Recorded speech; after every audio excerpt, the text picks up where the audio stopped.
CM Siddaramaiah ಮತ್ತೆ ದೆಹಲಿ ಪ್ರವಾಸ ಕೈಗೊಂಡಿದ್ದಾರೆ. ಇವತ್ತು ಪ್ರಧಾನಿ ಮೋದಿ ಅವರನ್ನ ಭೇಟಿ ಮಾಡಿ ರಾಜ್ಯದ ಕಬ್ಬು ಬೆಳೆಗಾರರ ಸಮಸ್ಯೆ ಸೇರಿದಂತೆ ರಾಜ್ಯದ ವಿವಿಧ ಅಭಿವೃದ್ಧಿ ಯೋಜನೆಗಳ ಕುರಿತು ಚರ್ಚಿಸಲಿದ್ದಾರೆ.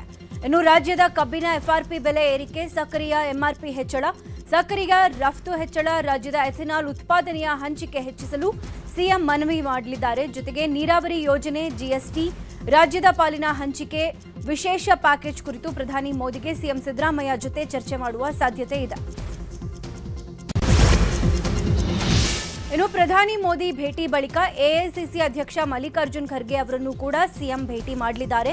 ಡಿಸೆಂಬರ್ 8ರಿಂದ ಬೆಳಗಾವಿಯಲ್ಲಿ ಚಳಿಗಾಲದ ಅಧಿವೇಶನ ನಡೆಯುವ ಹೊತ್ತಿಗೆ ಹೊಸ ಸಂಪುಟ ರಚನೆ ಮಾಡಲು ಪ್ಲಾನ್ ಮಾಡಿದ್ದಾರೆ.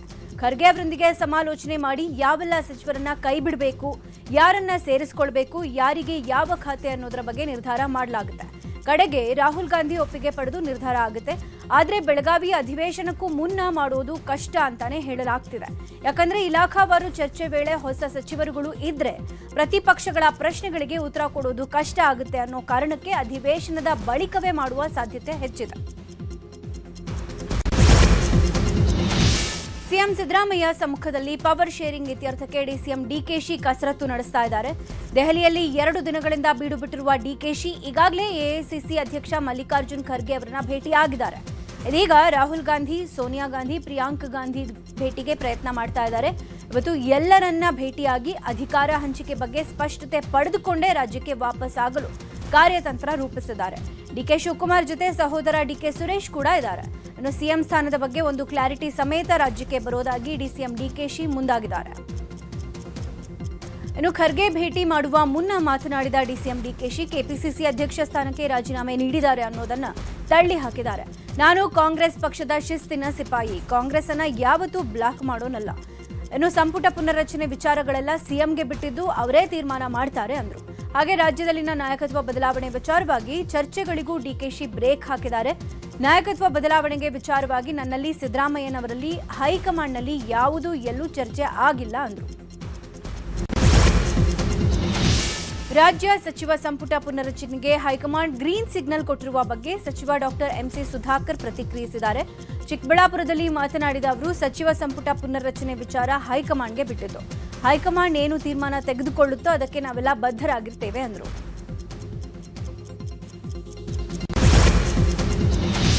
ಕಬ್ಬು ಬೆಳೆಗಾರರ ಬೆಂಬಲ ಬೆಲೆ ನಿಗದಿ ಮಾಡಬೇಕು ಅಂತ ಒತ್ತಾಯಿಸಿ ಬೀದರ್ನಲ್ಲಿ ರೈತರು ಪ್ರತಿಭಟನೆ ಮುಂದುವರೆಸಿದ್ದಾರೆ.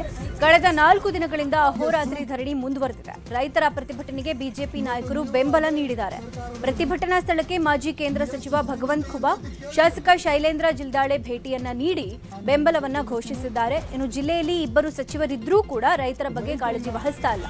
ರೈತರು ಹೋರಾಟ ಮಾಡ್ತಿದ್ರು, ರೈತರ ಬೇಡಿಕೆ ಆಲಿಸ್ತಾ ಇಲ್ಲ. ಉಸ್ತುವಾರಿ ಸಚಿವ ಈಶ್ವರ್ ಖಂಡ್ರೆ ರೈತರನ್ನ ಉಳಿಸುವ ಬದಲು ಅವರ ಸಹೋದರನನ್ನ ಉಳಿಸುತ್ತಿದ್ದಾರೆ ಅಂತ ಪ್ರತಿಭಟನಾಕಾರರು ಆಕ್ರೋಶ ವ್ಯಕ್ತಪಡಿಸಿದ್ದಾರೆ. ಪ್ರತಿ ಟನ್ ಕಬ್ಬಿಗೆ 3,100 ರೂಪಾಯಿ ಬೆಲೆ ಕೊಡಬೇಕು ಅಂತ ಕಬ್ಬು ಬೆಳೆಗಾರರು ಆಗ್ರಹಿಸಿದ್ದಾರೆ. ಗದಗದಲ್ಲಿ ಮೆಕ್ಕೆಜೋಳ ಬೆಳೆಗೆ ಬೆಂಬಲ ಬೆಲೆ ಹಾಗೂ ಖರೀದಿ ಕೇಂದ್ರ ತೆರೆಯೋದಕ್ಕೆ ಅಹೋರಾತ್ರಿ ಧರಣಿ ಮುಂದುವರೆದಿದೆ. ಸರ್ಕಾರ ಮೆಕ್ಕೆಜೋಳಕ್ಕೆ ಬೆಂಬಲ ಬೆಲೆ ನೀಡಬೇಕು ಅಂತ ಲಕ್ಷ್ಮೇಶ್ವರ ಪಟ್ಟಣದಲ್ಲಿ ರೈತ ಸಂಘಟನೆಗಳು ಆಗ್ರಹಿಸಿವೆ. ಶೀಘ್ರ ಖರೀದಿ ಕೇಂದ್ರ ತೆರೆದೇ ಇದ್ರೆ ಬೃಹತ್ ಹೋರಾಟದ ಎಚ್ಚರಿಕೆ ಕೂಡ ನೀಡಿವೆ. ಇನ್ನು ರೈತರ ಪ್ರತಿಭಟನೆಗೆ ವಚನಾನಂದ ಶ್ರೀಗಳು ಸಾಥ್ ನೀಡಿದ್ದು, ಎಷ್ಟೇ ಸಿರಿ ಸಂಪತ್ತು ಇದ್ರೂ ನಾವು ತಿನ್ನೋದು ಜೋಳವನ್ನೇ, ಬಂಗಾರ ಬೆಳ್ಳಿ ತಿನ್ನೋಕ್ಕಾಗಲ್ಲ. ಕಬ್ಬು ಬೆಳೆಗಾರರಿಗೆ ಹೇಗೆ ಅನುಕೂಲ ಮಾಡಿದೆ ಸರ್ಕಾರ, ಅದೇ ರೀತಿ ಮೆಕ್ಕೆಜೋಳ ಬೆಳೆದ ರೈತರಿಗೆ ಅನುಕೂಲ ಮಾಡಬೇಕು ಅಂತ ವಚನಾನಂದ ಶ್ರೀಗಳು ಭಾಷಣ ಮಾಡಿದ್ದಾರೆ. ರಾಜ್ಯದ ಕೆಲವೆಡೆ ಕಬ್ಬು ಕಿಚ್ಚು ಇನ್ನೂ ಹೊತ್ತಿ ಉರಿತಾ ಇದೆ. ಕಬ್ಬಿಗೆ ಬೆಂಬಲ ಬೆಲೆ ನೀಡುವಂತೆ ರೈತರು ಹೋರಾಟ ಮಾಡ್ತಿದ್ದಾರೆ. ಈ ಬಗ್ಗೆ ಗದಗದಲ್ಲಿ ಮಾತನಾಡಿದ ಶ್ರೀರಾಮುಲು, ಬಾಗಲಕೋಟೆಯಲ್ಲಿ ರೈತರು ಬೆಳೆದ ಕಬ್ಬಿಗೆ ಕಿಡಿಗೇಡಿಗಳಿಂದ ಬೆಂಕಿ ಹಚ್ಚುವ ಕೆಲಸ ಆಗಿದೆ. ರೈತರು ಹೇಳ್ತಿದ್ದಾರೆ ಬೆಂಕಿ ಹಚ್ಚುವ ಕೆಲಸ ಕಾರ್ಖಾನೆ ಕಡೆಯಿಂದ ಆಗಿದೆ ಅಂತ. ಕಾರ್ಖಾನೆಯವರು ನಮ್ಮಿಂದ ಬೆಂಕಿ ಹಚ್ಚೋ ಕೆಲಸ ಆಗಿಲ್ಲ ಅಂತಾರೆ. ಆದರೆ ನಮ್ಮ ಪಕ್ಷ ರೈತರ ಪರವಾಗೇ ಇರುತ್ತೆ. ಈ ಸರ್ಕಾರ ರೈತರ ವಿರೋಧಿ ಸರ್ಕಾರ ಆಗಿದೆ. ಯಾವುದೇ ಬೆಂಬಲ ಬೆಲೆ ನೀಡಲು ಆಗ್ತಾ ಇಲ್ಲ ಅಂತ ಸರ್ಕಾರದ ವಿರುದ್ಧ ಕಿಡಿಕಾರಿದ್ದಾರೆ.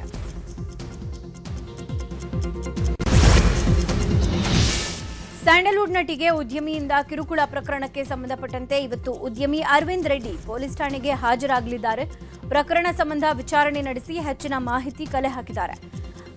ಹೀಗಾಗಿ ಪೊಲೀಸ್ ಠಾಣೆಗೆ ಬರಲು ತನಿಖಾಧಿಕಾರಿ ಸೂಚನೆಯನ್ನ ನೀಡಿದ್ದಾರೆ. ಹಾಗೆ ಅರವಿಂದ್ ರೆಡ್ಡಿ ನಟಿಗೆ ಹಣಕಾಸು ನೆರವು, ಕಾರು, ಉಡುಗೊರೆ ಸೇರಿದಂತೆ ಇತರ ದಾಖಲೆಗಳನ್ನು ಪೊಲೀಸರಿಗೆ ನೀಡುವ ಸಾಧ್ಯತೆ ಇದೆ.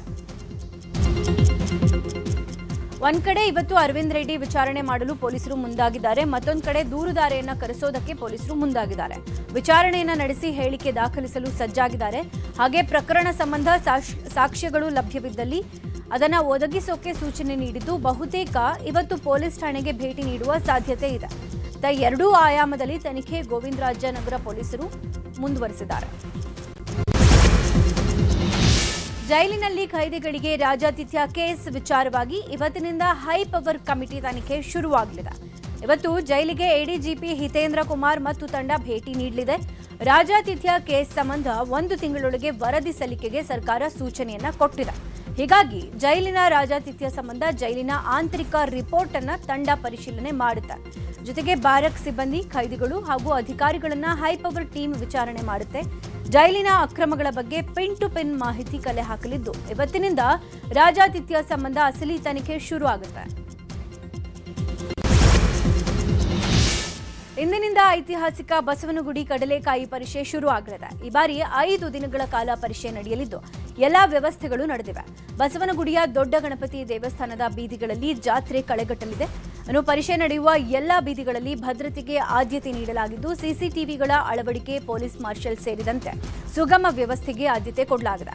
ಒಟ್ಟು ಬಸವನಗುಡಿ ದೊಡ್ಡ ಗಣಪತಿ ರಸ್ತೆ 7 ದಿನ ಸಂಪೂರ್ಣ ವಾಹನ ಸಂಚಾರ ಬಂದ್ ಆಗಲಿದ್ದು ಪಾಲಿಕೆ ವತಿಯಿಂದ ಹೆಲ್ತ್, ಕಸದ ಬಗ್ಗೆ ಬೆಸ್ಕಾಂನಿಂದ ಕರೆಂಟ್ ವ್ಯವಸ್ಥೆ ಕೂಡ ಮಾಡಲಾಗಿದೆ. ಈ ಬಾರಿ 21 ಬಸವಣ್ಣ ಕರೆಸಿ ಹುಲ್ಲು ಹಾಕೋದ್ರ ಮೂಲಕ ಪರಿಷೆ ಉದ್ಘಾಟನೆ ಆಗುತ್ತೆ. ಪರಿಷೆ ಹಿನ್ನೆಲೆ ಲೈಟಿಂಗ್ ವ್ಯವಸ್ಥೆ, ಸಿಸಿಟಿವಿ ವ್ಯವಸ್ಥೆ, ಕಲ್ಚರಲ್ ಪ್ರೋಗ್ರಾಂ ಕೂಡ ಆಯೋಜನೆ ಮಾಡಲಾಗಿದೆ. 24 ಗಂಟೆಯೂ ಶೌಚಾಲಯಗಳ ವ್ಯವಸ್ಥೆ ಇದ್ದು 10 ಟಾಯ್ಲೆಟ್ ವ್ಯವಸ್ಥೆಗಳನ್ನು ಮಾಡಲಾಗಿದೆ. ಇನ್ನು ಈ ಸಲವೂ ಸುಂಕರಹಿತ ಮಳಿಗೆಗಳಿಗೆ ಅವಕಾಶ ಕೊಡಲಾಗಿದೆ. ಕೊಪ್ಪಳದಲ್ಲಿ ಮಹಿಳೆಗೆ ಮದ್ಯ ಸೇವನೆ ಮಾಡಿಸಿ 4ರಿಂದ ಗ್ಯಾಂಗ್ ರೇಪ್ ಆರೋಪ ಕೇಳಿಬಂದಿದೆ. ಯಲಬುರ್ಗಾ ತಾಲೂಕಿನ ಮದ್ಲೂರ ಗ್ರಾಮದಲ್ಲಿ ಘಟನೆ ನಡೆದಿರುವುದು. 39 ವರ್ಷದ ಮಹಿಳೆಯ ಮೇಲೆ ಗ್ಯಾಂಗ್ ರೇಪ್ ನಡೆದಿದ್ದು ಅಸ್ವಸ್ಥಗೊಂಡ ಮಹಿಳೆಯನ್ನ ಕೊಪ್ಪಳ ಜಿಲ್ಲಾಸ್ಪತ್ರೆಗೆ ದಾಖಲಿಸಿ ಚಿಕಿತ್ಸೆ ಕೊಡಲಾಗ್ತಾ ಇದೆ. ಸ್ಥಳಕ್ಕೆ ಕೊಪ್ಪಳ ಡಿವೈಎಸ್ಪಿ ಮುತ್ತಣ್ಣ ಸವರಗೋಳ ಭೇಟಿಯನ್ನ ನೀಡಿ ಪರಿಶೀಲನೆ ಮಾಡಿದ್ರು. ನಿನ್ನೆ ಸಂಜೆ ಬೈಕ್ ಮೇಲೆ ಕರೆದೊಯ್ದು ಮದ್ಯ ಕುಡಿಸಿ ರೇಪ್ ಮಾಡಿರೋದಾಗಿ ಪೊಲೀಸರಿಗೆ ಸಂತ್ರಸ್ತೆ ಮಾಹಿತಿಯನ್ನ ಕೊಟ್ಟಿದ್ದಾರೆ. ಆದ್ರೆ ಆಕೆ ಪತಿಯನ್ನ ಕೇಳಿದ್ರೆ ನಂಗೇನು ಗೊತ್ತಿಲ್ಲ, ಅಪಘಾತ ಆಗಿದೆ ಅಂತ ಆಸ್ಪತ್ರೆಗೆ ಕರೆಸಿದ್ದಾರೆ ಅಂತ ಹೇಳ್ತಿದ್ದಾರೆ. ಮಾರಕಾಸ್ತ್ರಗಳಿಂದ ಇರಿದು ಮಹಿಳೆಯೊಬ್ಬರ ಹತ್ಯೆ ಮಾಡಲಾಗಿದೆ. ಬೆಂಗಳೂರಿನ ಬೊಮ್ಮನಹಳ್ಳಿ ಠಾಣಾ ವ್ಯಾಪ್ತಿಯ ಹೊಂಗಸಂದ್ರದಲ್ಲಿ ಘಟನೆ ನಡೆದಿರೋದು. ಉತ್ತರ ಕನ್ನಡ ಜಿಲ್ಲೆಯ ಶಿರಸಿ ಮೂಲದ ಪ್ರಮೋದ ಮೃತ ಮಹಿಳೆ. ಸುರೇಶ್ ಅನ್ನುವವನನ್ನ ಪ್ರಮೋದ ವಿವಾಹವಾಗಿದ್ರು. ಆಕೆಗೆ 2 ಮಕ್ಕಳಿದ್ದಾರೆ. ಇತ್ತೀಚೆಗೆ ಪತಿಯಿಂದ ದೂರವಿದ್ದು ಪ್ರತ್ಯೇಕವಾಗಿ ಪ್ರಮೋದ ವಾಸವಿದ್ರು. ನಿನ್ನೆ ಆಕೆಯ ಮನೆ ಬಳಿಯಲ್ಲೇ ಕತ್ತಿಗೆ ಮಾರಕಾಸ್ತ್ರಗಳಿಂದ ಇರಿದು ಕೊಲೆ ಮಾಡಿ ಹಂತಕರು ಎಸ್ಕೇಪ್ ಆಗಿದ್ದಾರೆ. ಅನೈತಿಕ ಸಂಬಂಧ ಹಿನ್ನೆಲೆ ಕೊಲೆ ಮಾಡಿರುವ ಶಂಕೆ ಇದೆ. ಸದ್ಯ ಬೊಮ್ಮನಹಳ್ಳಿ ಪೊಲೀಸರು ತನಿಖೆಯನ್ನು ಮುಂದುವರೆಸಿದ್ದಾರೆ. ಬೀದರ್ ಜಿಲ್ಲೆಯ ಹುಮಾನಾಬಾದ್ ಕಾರಾಗೃಹದಲ್ಲಿ ವಿಚಾರಣಾಧೀನ ಕೈದಿ ಸಾವನ್ನಪ್ಪಿದ್ದಾರೆ. ಬಸವ ಕಲ್ಯಾಣ ತಾಲೂಕಿನ ಗೌರ್ ಗ್ರಾಮದ ಖಂಡಪ್ಪ ಮೇತ್ರೆ ಮೃತಪಟ್ಟಿರುವುದು ಜೈಲು ಸಿಬ್ಬಂದಿಗಳ ನಿರ್ಲಕ್ಷ್ಯ, ಸಹ ಕೈದಿಗಳ ಕಿರುಕುಳದಿಂದ ಸಾವು ಅಂತ ಕುಟುಂಬಸ್ಥರು ಆರೋಪ ಮಾಡುತ್ತಿದ್ದಾರೆ. ಏಪ್ರಿಲ್ 14, 2025ರಲ್ಲಿ ಸ್ವಂತ ತಾಯಿ ಸುಂದರಾಬಾಯಿ ಕೊಲೆ ಕೇಸ್ನಲ್ಲಿ ಖಂಡಪ್ಪ ಜೈಲು ಸೇರಿದ್ರು. ಇದರ ವಿಚಾರಣೆಯೂ ನಡೀತಾ ಇತ್ತು. ಆದರೆ ಸಹ ಕೈದಿಗಳ ಕಿರುಕುಳದಿಂದ ಬಿಲ್ಡಿಂಗ್ನಿಂದ ಬಿದ್ದು ಸಾವನ್ನಪ್ಪಿದ್ದಾರೆ ಅಂತ ಕುಟುಂಬಸ್ಥರು ಆರೋಪ ಮಾಡಿದ್ದಾರೆ. ಬೆಳಗಾವಿಯ ಕಿತ್ತೂರು ಚೆನ್ನಮ್ಮ ಕಿರು ಮೃಗಾಲಯದಲ್ಲಿ ಕೃಷ್ಣ ಮೃಗಗಳ ಮಾರಣ ಹೋಮವೇ ನಡೆದೋಗಿದೆ. ಇಷ್ಟು ದಿನ ಚೆನ್ನಾಗೇ ಇದ್ದ ಕೃಷ್ಣ ಮೃಗಗಳು ಒಮ್ಮೆಲೆ ನರಳಿ ಪ್ರಾಣ ಬಿಡ್ತಿವೆ. ಕಿತ್ತೂರು ಚೆನ್ನಮ್ಮ ಕಿರು ಮೃಗಾಲಯದಲ್ಲಿ ಮತ್ತೊಂದು ಕೃಷ್ಣಮೃಗ ಈಗ ಸಾವನ್ನಪ್ಪಿದ್ದು ಸಾವಿನ ಸಂಖ್ಯೆ 30ಕ್ಕೆ ಏರಿದೆ. ಹೆಮ್ಮಾರಿ ಗಳಲೆ ರೋಗಕ್ಕೆ 30 ಕೃಷ್ಣ ಮೃಗಗಳು ದುರಂತ ಅಂತ್ಯ ಕಂಡಿವೆ.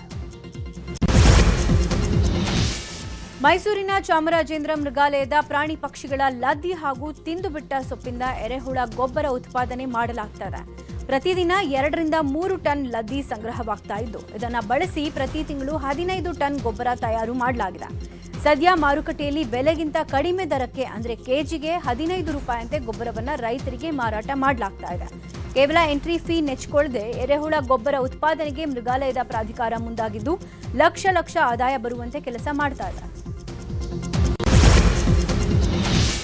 ಶಿವಮೊಗ್ಗದ ಸಂಗೊಳ್ಳಿ ರಾಯಣ್ಣ ವೃತ್ತದಲ್ಲಿ ಸರಣಿ ಅಪಘಾತ ಸಂಭವಿಸಿದೆ. 3 ಬೈಕ್ ಜನರ ಮೇಲೆ ಖಾಸಗಿ ಬಸ್ ನುಗ್ಗಿದ್ದು ಚಾಲಕನ ಅಜಾಗರೂಕತೆಯಿಂದಲೇ ಓರ್ವ ದುರ್ಮರಣ ಹೊಂದಿದ್ದಾನೆ. ರಾಗಿಗುಡ್ಡದಿಂದ ಬಂದ ಸಿಟಿ ಬಸ್ ಅಕ್ಕಪಕ್ಕ ನಿಂತಿದ್ದ ಜನರ ಮೇಲೆ ಹರಿದಿದೆ. 3 ಬೈಕ್ಗಳು ಜಖಂ ಆಗಿದ್ದು 31 ವರ್ಷದ ಮೊಹಮ್ಮದ್ ಅಹಮದ್ ಮೃತಪಟ್ಟಿದ್ದಾರೆ. ಘಟನೆಯಲ್ಲಿ ಬಿಹಾರ ಮೂಲದ ಸುರೇಶ್ ರಾವ್ ಗಾಯಗೊಂಡಿದ್ದು ಆಸ್ಪತ್ರೆಗೆ ದಾಖಲು ಮಾಡಲಾಗಿದೆ.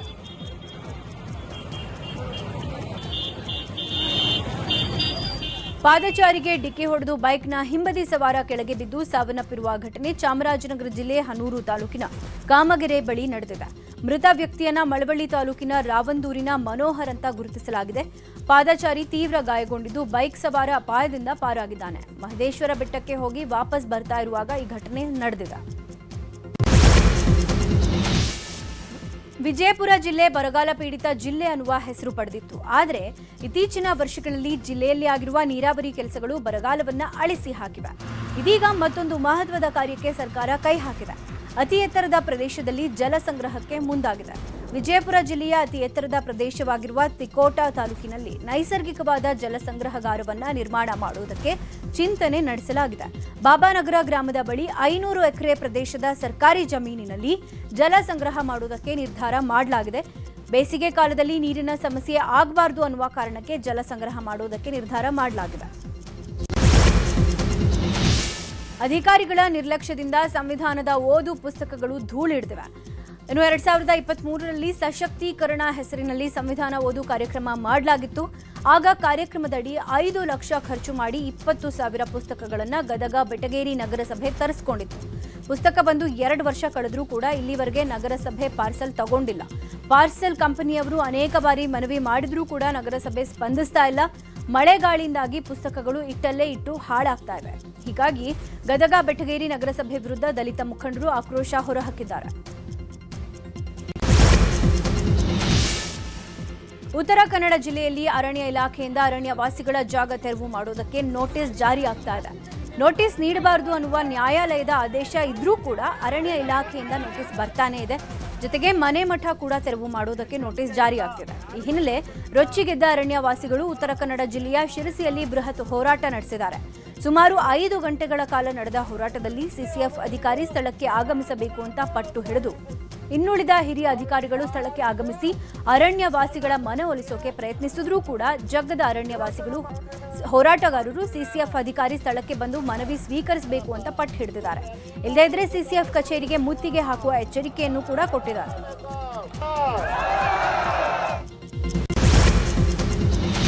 ಬೆಂಗಳೂರಿನ ಇನ್ಸೈಟ್ ಐಎಎಸ್ ಅಕಾಡೆಮಿಯಿಂದ ಅದ್ಧೂರಿಯಾಗಿ ಕನ್ನಡ ರಾಜ್ಯೋತ್ಸವ ಆಚರಿಸಲಾಗಿದೆ. ಕರುನಾಡ ಸಾಂಸ್ಕೃತಿಕ ಉತ್ಸವ 2025 ಹೆಸರಿನ ಕಾರ್ಯಕ್ರಮ ಚಂದ್ರ ಲೇಔಟ್ನ ಇನ್ಸೈಟ್ ಐಎಎಸ್ ಅಕಾಡೆಮಿಯ ಆವರಣದಲ್ಲಿ ನಡೆದಿದೆ. ಸಾಂಸ್ಕೃತಿಕ ಕಾರ್ಯಕ್ರಮಕ್ಕೆ ಸಾವಿರಾರು ಜನ ಸೇರಿದ್ದು ಮೊದಲು ನಾಡ ಧ್ವಜಾರೋಹಣ ಮಾಡಲಾಯಿತು. ಕಾರ್ಯಕ್ರಮದಲ್ಲಿ ಕಿರುತೆರೆ ರಿಯಾಲಿಟಿ ಶೋನ ಗಾಯಕರು ಭಾಗವಹಿಸಿದ್ದು ಅದ್ಧೂರಿ ಮ್ಯೂಸಿಕಲ್ ಕಾರ್ಯಕ್ರಮ ನಡೆದಿದೆ. ಬಳಿಕ ಮಾತನಾಡಿದ ಇನ್ಸೈಟ್ ಐಎಎಸ್ ಅಕಾಡೆಮಿಯ ಸಂಸ್ಥಾಪಕ ಹಾಗೂ ನಿರ್ದೇಶಕ ವಿನಯ್ ಕುಮಾರ್, ಕನ್ನಡ ರಾಜ್ಯೋತ್ಸವ ಆಚರಣೆ ನಮ್ಮೆಲ್ಲರ ಜವಾಬ್ದಾರಿ. ಇನ್ಸೈಟ್ ಐಎಎಸ್ ಕರ್ನಾಟಕದ ಪ್ರತಿಭೆಗಳಿಗೆ ವೇದಿಕೆ ಆಗಿದೆ. ದೇಶದ ಅತ್ಯುನ್ನತ ಪರೀಕ್ಷೆ ಪಾಸ್ ಮಾಡೋದು ನಮ್ಮಲ್ಲಿ ಸುಲಭ ಅಂತಂದರು.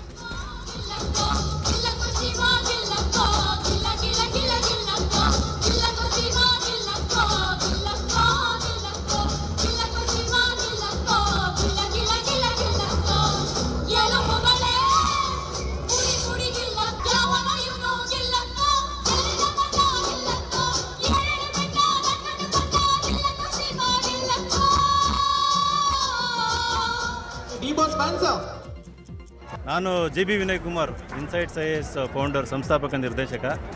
ನಾವು ಬೆಂಗಳೂರಿನಲ್ಲಿ ಇವತ್ತು ನಮಗೆಲ್ಲ ಒಂದು ಆತಂಕ ಇದೆ. ಏನಪ್ಪ ಅಂತಂದರೆ ಬೆಂಗಳೂರಲ್ಲಿ ಕನ್ನಡಿಗರ ಒಂದು ಕೊರತೆ ಇದೆ, ಕನ್ನಡ ಮಾತಾಡೋರ ಸಂಖ್ಯೆ ಕಡಿಮೆ ಇದೆ ಅಂತಂದು. ಸೊ ನಾವು ಸುಮಾರು 5 ವರ್ಷದಿಂದ ಬೆಂಗಳೂರಿನಲ್ಲಿ ಚಂದ್ರ ಲೇಔಟಲ್ಲಿ ಒಂದು IAS ಕೋಚಿಂಗ್ ಇನ್ಸ್ಟಿಟ್ಯೂಷನ್ ಆಗಿದ್ದರೂ ಕೂಡ ಭಾಳ ಅದ್ಧೂರಿಯಾಗಿ ವಿಜೃಂಭಣೆಯಿಂದ ಕನ್ನಡ ರಾಜ್ಯೋತ್ಸವ ಒಂದು ಫಂಕ್ಷನ್ ಮಾಡ್ತಾಯಿದ್ದೀವಿ. ಸುಮಾರು 5,000 to 6,000 ಜನ, ಕೆಲವೊಂದು ಸಾರಿ 7,000 to 8,000 ಜನ ಬಂದು ಇಲ್ಲಿ ಸೇರ್ತಾರೆ. ಇವರೆಲ್ಲರೂ ಬೇರೆ ರಾಜ್ಯದ ವಿದ್ಯಾರ್ಥಿಗಳು ಇಲ್ಲಿರ್ತಾರೆ. ಹಾಗೆಯೇ ವಿದ್ಯಾರ್ಥಿಗಳು IASಗೆ ತಯಾರಿ ಮಾಡೋರು ಅವರು ಕೂಡ ಪರ್ಫಾರ್ಮ್ ಮಾಡ್ತಾರೆ. ಕರ್ನಾಟಕದ ಜನಪದ ಸಾಹಿತ್ಯ ಇರ್ಬೋದು, ಜನಪದ ಕಲೆ ಇರ್ಬೋದು, ನೃತ್ಯ ಇರ್ಬೋದು, ಯಕ್ಷಗಾನ ಇರ್ಬೋದು, ಭರತನಾಟ್ಯ ಇರ್ಬೋದು, ಇವೆಲ್ಲವನ್ನೂ ಕೂಡ ಇವತ್ತು ವೇದಿಕೆ ಮೇಲೆ ಅವರು ಅನಾವರಣಗೊಳಿಸ್ತಾರೆ. ಕನ್ನಡದ ಮಕ್ಕಳು ಹಾಗೆ ಬೇರೆ ರಾಜ್ಯದ ಮಕ್ಕಳು ಕೂಡ ಇವತ್ತು ಕನ್ನಡನ ಸಂಭ್ರಮಿಸ್ತಾರೆ. ಒಂದು ರೀತಿಯಲ್ಲಿ ಇವತ್ತು ಬೆಂಗಳೂರಿನಲ್ಲಿ ಹಬ್ಬದ ವಾತಾವರಣ. ನನಗನ್ನಿಸ್ದಂಗೆ ಬೆಂಗಳೂರಿನಲ್ಲಿ ಅತ್ಯಂತ ದೊಡ್ಡ ಕನ್ನಡ ರಾಜ್ಯೋತ್ಸವ ನಾವು ಇನ್ಸೈಟ್ಸ್ IAS ಮಾಡೋದು ಅಂತ ನನಗನ್ಸುತ್ತೆ. ನಮಸ್ಕಾರ. ಕೇರಳದ ಪ್ರಸಿದ್ಧ ಶಬರಿಮಲೆ ಮಂಡಲ ಮಕರ ಜ್ಯೋತಿ ಯಾತ್ರೆ ಆರಂಭ ಆಗಿದೆ. ನಿನ್ನೆ ಸಂಜೆ 5 ಗಂಟೆಗೆ ಶಾಸ್ತ್ರೋಕ್ತವಾಗಿ ಶಬರಿಮಲೆ ಅಯ್ಯಪ್ಪ ದೇವಸ್ಥಾನದ ಗರ್ಭಗುಡಿಯನ್ನ ತೆರೆಯಲಾಗಿದೆ. ಮೊದಲ ದಿನವೇ ಸಾವಿರಾರು ಅಯ್ಯಪ್ಪ ಮಾಲಾಧಾರಿಗಳು ಅಯ್ಯಪ್ಪನ ದರ್ಶನ ಪಡೆದಿದ್ದಾರೆ. 2026ರ ಜನವರಿ 20ರವರೆಗೂ ಮಂಡಲ ಮಕರ ಜ್ಯೋತಿ ಯಾತ್ರೆಗೆ ಅವಕಾಶ ಇರುತ್ತೆ. ಯಾತ್ರೆ ಬರುವ ಅಯ್ಯಪ್ಪ ಭಕ್ತರ ಅನುಕೂಲಕ್ಕಾಗಿ ದೇಗುಲ ಆಡಳಿತ ಮಂಡಳಿ ಮತ್ತು ಕೇರಳ ಸರ್ಕಾರ ಯಾತ್ರಾ ಮಾರ್ಗದಲ್ಲಿ ವಿಶೇಷ ಸೌಲಭ್ಯಗಳನ್ನು ಕಲ್ಪಿಸಿದೆ. ಪಂಜಾಬ್ನ ಫಿರೋಜ್ಪುರದಲ್ಲಿ ಆರ್ಎಸ್ಎಸ್ ಕಾರ್ಯಕರ್ತನ ಹತ್ಯೆ ಆಗಿದೆ. ಮನೆಗೆ ತೆರಳುತ್ತಾ ಇದ್ದಾಗ ಆರ್ಎಸ್ಎಸ್ ಕಾರ್ಯಕರ್ತ ನವೀನ್ ಅರೋರಾ ಅನ್ನುವರನ್ನ ಇಬ್ಬರು ದುಷ್ಕರ್ಮಿಗಳು ಗುಂಡಿಕ್ಕಿ ಹತ್ಯೆ ಮಾಡಿ ಪರಾರಿಯಾಗಿದ್ದಾರೆ. ಘಟನಾ ಸ್ಥಳಕ್ಕೆ ಪೊಲೀಸರು ಭೇಟಿ ನೀಡಿ ಪರಿಶೀಲನೆ ನಡೆಸಿದ್ದು ಹಂತಕರಿಗೆ ಬಲೆ ಬೀಸಿದ್ದಾರೆ. ಆರ್ಎಸ್ಎಸ್ ಕಾರ್ಯಕರ್ತನ ಕೊಲೆ ಪ್ರಕರಣ ಆಡಳಿತ ಮತ್ತು ವಿಪಕ್ಷಗಳ ಮಧ್ಯೆ ರಾಜಕೀಯ ಜಟಾಪಟಿಗೆ ತಿರುಗಿದೆ. ರಾಜಸ್ಥಾನದ ಜೋಧ್ಪುರ ಜಿಲ್ಲೆಯಲ್ಲಿ ಸಂಭವಿಸಿದ ಭೀಕರ ರಸ್ತೆ ಅಪಘಾತಕ್ಕೆ 5 ಬಲಿಯಾಗಿದ್ದಾರೆ. ರಾಷ್ಟ್ರೀಯ ಹೆದ್ದಾರಿ 125ರಲ್ಲಿ ಮೂಟೆಗಳನ್ನು ತುಂಬಿಕೊಂಡು ಹೋಗ್ತಾ ಇದ್ದ ಲಾರಿಗೆ ಹಿಂಬದಿಯಿಂದ ಗೂಡ್ಸ್ ವಾಹನ ಡಿಕ್ಕಿ ಹೊಡೆದಿದೆ. ಪರಿಣಾಮ ಗೂಡ್ಸ್ ವಾಹನದಲ್ಲಿದ್ದ 5 ಸ್ಥಳದಲ್ಲೇ ಸಾವಿಗೀಡಾಗಿದ್ದು 14 ಮಂದಿ ಗಾಯಗೊಂಡಿದ್ದಾರೆ. ಗಾಯಾಳುಗಳು ಜೋಧ್ಪುರ ಜಿಲ್ಲಾಸ್ಪತ್ರೆಯಲ್ಲಿ ಚಿಕಿತ್ಸೆ ಪಡಿತಾ ಇದ್ದಾರೆ. ಬಾಂಗ್ಲಾದೇಶದಲ್ಲಿ ಕಳೆದ ವರ್ಷ ಭಾರೀ ಹೋರಾಟ ನಡೆದಿತ್ತು. ಅಂದಿನ ಪ್ರಧಾನಿಯಾಗಿದ್ದ ಶೇಖ್ ಹಸೀನಾ ವಿರುದ್ಧ ದಂಗೆಕೋರರು ಗಲಾಟೆ ನಡೆಸಿದ್ರು. ಈ ವೇಳೆ ನಡೆದ ಘರ್ಷಣೆಯಲ್ಲಿ ಅನೇಕರು ಸಾವನ್ನಪ್ಪಿದ್ರು. ಈ ಪ್ರಕರಣಕ್ಕೆ ಸಂಬಂಧಪಟ್ಟಂತೆ ಇವತ್ತು ತೀರ್ಪು ಹೊರಬೀಳುತ್ತೆ. ಪದಚ್ಯುತ ಪ್ರಧಾನಿ ಶೇಖ್ ಹಸೀನಾ ವಿರುದ್ಧ ಇವತ್ತು ವಿಶೇಷ ನ್ಯಾಯಾಧಿಕರಣ ತೀರ್ಪನ್ನ ಕೊಡಲಿದೆ. ಈ ಹಿನ್ನೆಲೆ ಬಾಂಗ್ಲಾದೇಶದಾದ್ಯಂತ ಹೈ ಅಲರ್ಟ್ ಘೋಷಣೆ ಮಾಡಲಾಗಿದೆ. ತಮ್ಮ ಸರ್ಕಾರ ಪತನಕ್ಕೆ ಕಾರಣವಾದ ವಿದ್ಯಾರ್ಥಿ ದಂಗೆಯನ್ನ ಹತ್ತಿಕ್ಕಲು ಆದೇಶಿಸಿ ಸಾವಿರಾರು ಜನರ ಸಾವಿಗೆ ಹಸೀನಾ ಕಾರಣ ಅನ್ನುವ ಆರೋಪ ಅವರ ಮೇಲೆ ಇದೆ. ಹಸೀನಾರಿಗೆ ಮರಣದಂಡನೆ ವಿಧಿಸಬೇಕು ಅಂತ ವಕೀಲರು ಈಗಾಗಲೇ ಕೋರ್ಟ್ನಲ್ಲಿ ವಾದ ಮಂಡಿಸುತ್ತಿದ್ದಾರೆ. ಎಲ್ಲರ ಚಿತ್ತ ಇವತ್ತಿನ ತೀರ್ಪಿನತ್ತ ನೆಟ್ಟಿದೆ. ಮೆಕ್ಸಿಕೋದಾದ್ಯಂತ ಸಾವಿರಾರು ಜನ ಬೀದಿಗಿಳಿದು ಸರ್ಕಾರದ ಭದ್ರತಾ ನೀತಿಗಳ ವಿರುದ್ಧ ಪ್ರತಿಭಟನೆ ನಡೆಸಿದ್ದಾರೆ. ದೇಶದಲ್ಲಿ ಹೆಚ್ಚುತ್ತಾ ಇರುವಂತಹ ಹಿಂಸಾಚಾರವನ್ನ ನಿಯಂತ್ರಿಸುವಲ್ಲಿ ಭದ್ರತಾ ನೀತಿಗಳು ವಿಫಲವಾಗಿವೆ ಅಂತ ಪ್ರತಿಭಟನಾಕಾರರು ಆರೋಪ ಮಾಡಿದ್ದಾರೆ. ನವೆಂಬರ್ 1ರಂದು ನಡೆದ ಉರುಪನ್ನ ಮೇಯರ್ ಮಾಂಜೋ ಅವರ ಹತ್ಯೆಯಿಂದ ಉದ್ರಿಕ್ತರಾಗಿರುವ ಯುವಕರು ಸರ್ಕಾರ ವಿರೋಧಿ ಪ್ರತಿಭಟನೆಗೆ ಇಳಿದಿದ್ದಾರೆ. ಜನರೇಷನ್ ಝೆಡ್ ಮೆಕ್ಸಿಕೋ ಬ್ಯಾನರ್ ಅಡಿಯಲ್ಲಿ ಪ್ರತಿಭಟನೆ ನಡೀತಾ ಇದೆ. ಇದಕ್ಕೆ ವಿಪಕ್ಷಗಳು ಮತ್ತು ಮಾಜಿ ಅಧ್ಯಕ್ಷರಿಂದ ಬೆಂಬಲ ವ್ಯಕ್ತವಾಗ್ತಾ ಇದೆ. ಉಕ್ರೇನ್ ಮೇಲೆ ರಷ್ಯಾ ದಾಳಿ ಮುಂದುವರೆಸಿದೆ. ಉಕ್ರೇನ್ನ 13 ಸ್ಥಳಗಳ ಮೇಲೆ ರಷ್ಯಾ ಪಡೆ 24 ಗಂಟೆಗಳಲ್ಲಿ 3 ಖಂಡಾಂತರ ಕ್ಷಿಪಣಿಗಳನ್ನು ಉಡಾಯಿಸಿದೆ. ದಾಳಿಯಲ್ಲಿ 9 ಮಂದಿ ಮೃತಪಟ್ಟಿದ್ದು 53ಕ್ಕೂ ಹೆಚ್ಚು ಮಂದಿ ಗಾಯಗೊಂಡಿದ್ದಾರೆ. ಕೀವ್, ಖೆರ್ಸನ್, ಡೊನೆಟ್ಸ್ಕ್ ಮತ್ತು ಕ್ರಾಮಾಟೋರ್ಸ್ಕ್ ನಗರಗಳ ಜನವಸತಿ ಪ್ರದೇಶಗಳ ಮೇಲೆ ಮಿಸೈಲ್ ಮತ್ತು ಡ್ರೋನ್ ದಾಳಿ ಮಾಡಿದೆ ರಷ್ಯಾ. ಕೋಲ್ಕತಾದ ಈಡನ್ ಗಾರ್ಡನ್ಸ್ ಮೈದಾನದಲ್ಲಿ ನಡೆದ ಭಾರತದ ವಿರುದ್ಧದ ಮೊದಲ ಟೆಸ್ಟ್ ಪಂದ್ಯದಲ್ಲಿ ಸೌತ್ ಆಫ್ರಿಕಾ ರೋಚಕ ಜಯ ಸಾಧಿಸಿದೆ. ಮೊದಲ ಇನ್ನಿಂಗ್ಸ್ನಲ್ಲಿನ 30 ರನ್ಗಳ ಮುನ್ನಡೆಯೊಂದಿಗೆ ಎರಡನೇ ಇನ್ನಿಂಗ್ಸ್ನಲ್ಲಿ 120 ರನ್ಗಳ ಗುರಿ ಪಡೆದ ಟೀಂ ಇಂಡಿಯಾ ಕೇವಲ 93 ರನ್ಗಳಿಗೆ ಆಲ್ಔಟ್ ಆಗಿತ್ತು.